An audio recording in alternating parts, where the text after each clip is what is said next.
আসসালামু আলাইকুম।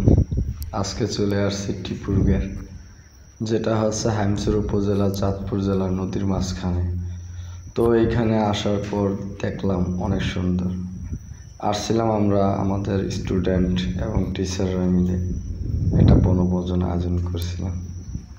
তো সেইখানে অনেক মজা হয়েছে, তার মধ্যে রান্না বান্না হয়েছে, আমরা ঘুরছি, দেখছি।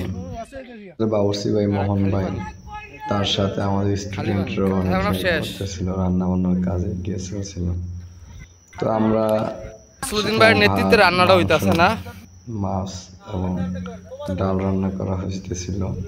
তো সেখান থেকে আমরা পরবর্তীতে খেলা মাঠে চলে গেছি। সেখানে সবাই ক্রিকেট খেলা নিয়ে ব্যস্ত সময় পার করছি।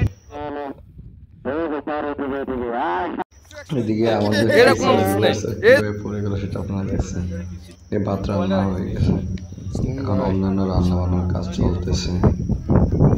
এখানে অনেক প্রজাতির আম গাছ আছে, সবগুলো আম গাছে মুকুল আসছে।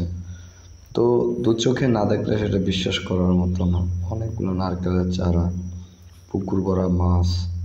তো সারাদিন দেখে অনেক মজা পাইলাম, আনন্দ পাইলাম। দিন শেষে বলতে হয় যে এখানে না আসলে বোঝাই যায় না যে এটা এত সুন্দর। হয়তো এটা সংরক্ষণ করা দরকার।